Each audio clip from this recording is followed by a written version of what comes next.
ہمارے لیے آج کی انجیل مقدس بمطابق مقدس لوکا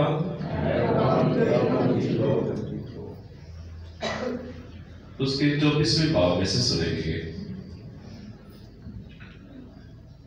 اس وقت شاگردوں نے سب کچھ بیان کیا کہ راہ میں کیا کیا ہوا اور کیوں کر انہوں نے روٹی توڑتے وقت یسوع کو پہچانا، اور وہ یہ باتیں کر ہی رہے تھے کہ یسوع آپ ان کے بیچ میں آ کھڑا ہوا اور ان سے کہا کہ تمہیں سلام، مگر وہ گھبرا گئے اور خوف کھا کر یہ سمجھے کہ کسی روح کو دیکھتے ہیں۔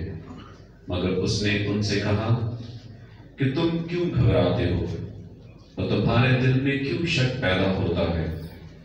میرے ہاتھ اور میرے پاؤں دیکھو کہ میں ہی ہوں، مجھے چھو کر دیکھو، کیونکہ روح کے گوشت اور ہڈی نہیں ہوتی جیسا مجھ میں دیکھتے ہو۔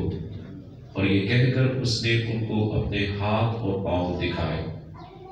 اور جب خوشی کے مارے انہیں تب بھی یقین نہ آیا اور تعجب کرتے تھے، تو اس نے ان سے کہا کہ کیا یہاں تمہارے پاس کچھ کھانے کو ہے؟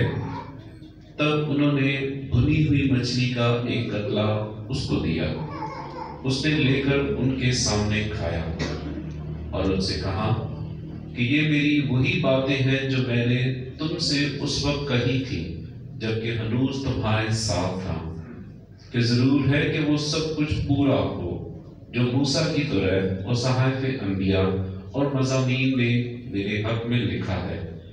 تب اس نے ان کا ذہن کھولا تاکہ نوشتوں کو سمجھے، اور ان سے کہا کہ یوں لکھا ہے کہ المسیح دکھ اٹھائے گا اور تیسرے دن مردوں میں سے جی اٹھے گا، اور یروشلم سے شروع کر کے سب قوموں میں اس کے نام سے گناہوں کی معافی کے لیے توبہ کی منادی کی جائے گی۔ تم ہی ان باتوں کے گواہ ہو۔ انجیل مقدس کے وسیلے سے ہماری خطائیں مٹائی جائیں۔ تشریف رکھیں۔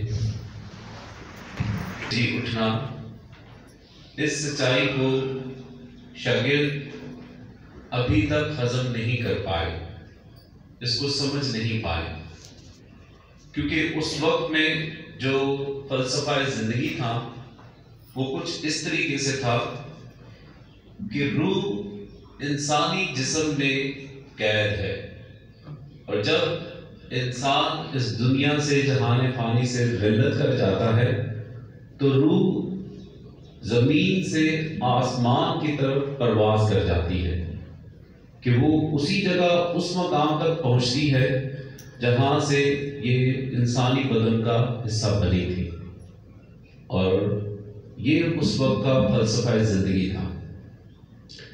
یہ ضرور تھا کہ شاگرد فریسیوں کے گروہ میں سے اور یہودیوں میں سے تھے، تو بعض صرف صدوقی لوگ ایسے فرقہ تھا جو قیامت پر یقین نہیں رکھتا تھا۔